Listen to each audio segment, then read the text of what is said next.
Hello students, it's good to see you once again. This is our third video in the series of me explaining to you final accounts of partnership. I have already put up two previous videos to this. They are already live on the channel. It is my request, if you have not seen them, then you can always message me. I will send you the links to them. Please watch them prior to this video. I will provide you a card right now as well as a link at the end of this particular video, so you can watch them and then come to this particular video. Now the intention of this video is to explain to you what do I mean by partners capital account. This is a new account. You have not done this in 11th standard, because in 11th standard your final accounts was of a sole trader, and in 12th standard your final accounts is of partners. Okay, so let's get started with this particular video.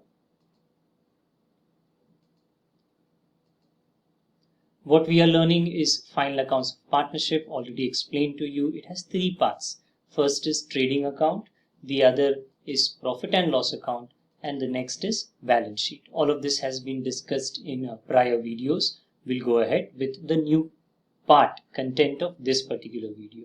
Now that is called as partners capital account. This is something how it looks. It has a debit and a credit side. In 11th standard, the figure of capital, the amount of capital, was transferred by you directly to the liability side in the balance sheet. We will not be doing that in 12th standard. We will transfer from the question the figures of capital to the credit side of this particular account. It's written here, opening capital given in the question. It will be posted here. After this, every amount which is having a connection with the partners who are the owners, we will first be recording it in partners capital account. One effect will be given in partners capital account. On the credit side, you may have interest on capital.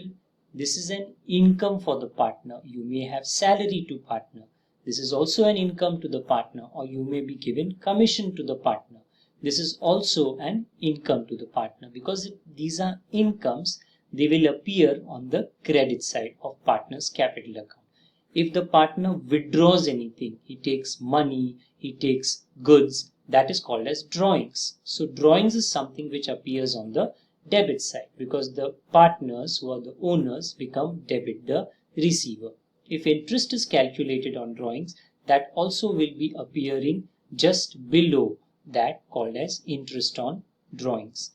When you finish this account, the answer that you will get is called as closing capital, and closing capital is what is there on the debit side, the last part of it, which is called as balance carried down. These two numbers on the debit side at the end are the answers of partners capital account. We will find them in this account, and then from here transfer it to the balance sheet. All of that will be explained when I do the practical sums. Let's go ahead. The next part of this video is to explain to you what do I mean by profit sharing ratio. Now do pay very careful attention to the concept of profit sharing ratio, because we are not just learning it for this chapter. You have got at least 5 different chapters by different names in 12th standard, where in every sum you will be requiring to know what is in that particular sum profit sharing ratio. Like you see on the screen, when 2 or more people start a business, it is called as a partnership form. These 2 people always will have something called as profit sharing ratio. This profit sharing ratio is decided at the very beginning when the business starts, so that later on when the business starts to earn profit, there is no misunderstanding, there is no fight in between the partners to know what part of the profit will be going to the first partner and what part of the profit will be going to the second partner. Let's try to understand this with a few examples. Okay, so this is the first partner. He's taking a little bit of time. Don't worry, he'll come. Okay, so this is our first partner and this is our second partner.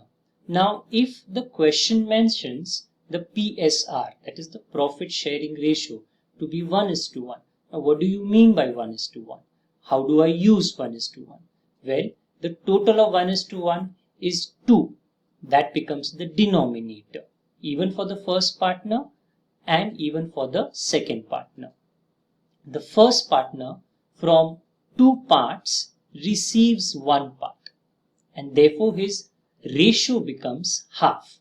And the second partner also from 2 parts receives 1 part, and therefore his ratio also becomes half.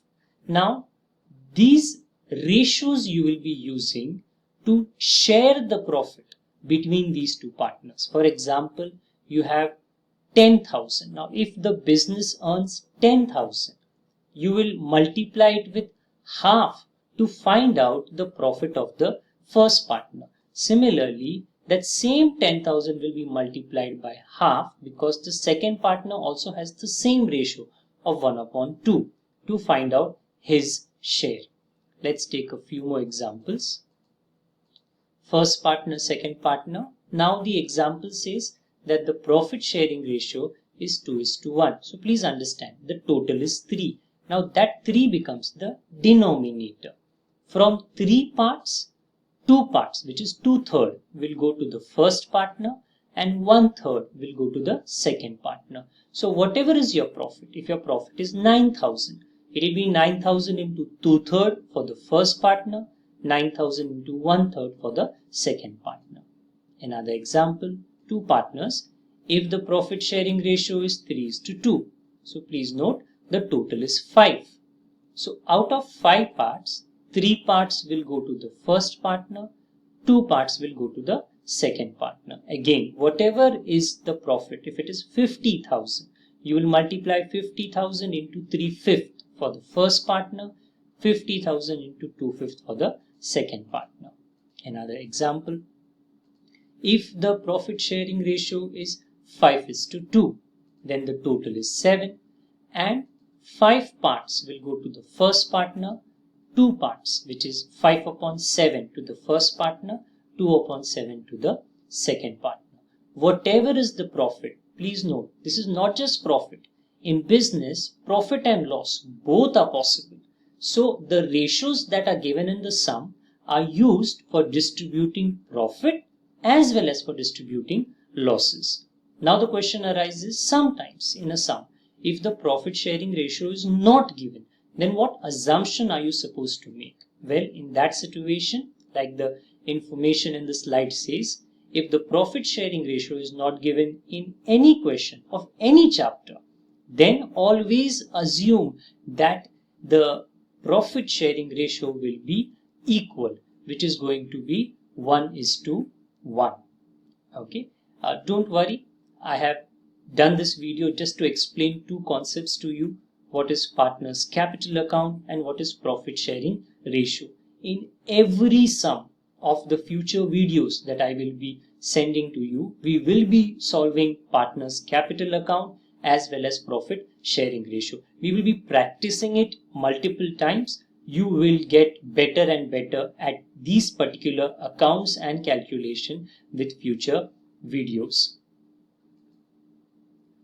Well, it's once again a time for me to tell you thank you for the time that you have given me for this particular video. I hope to see you very soon. If you have any queries concerning the content which I have shared, it can be the explanation of the previous part of final accounts or what I have done in this particular video, you can always leave that particular query in the comment section below of that particular video. Very soon we will be meeting for live sessions via YouTube Live, where we will meet each other through that particular platform, and whatever are your queries during that live session, the timing of which I will announce to you very soon, so that you are very well aware when we are supposed to be ready for meeting me on YouTube Live. We'll meet during that particular time, and whatever are your queries, I will solve it during that live session. Hope to see you soon. Stay indoors, stay safe. Thank you.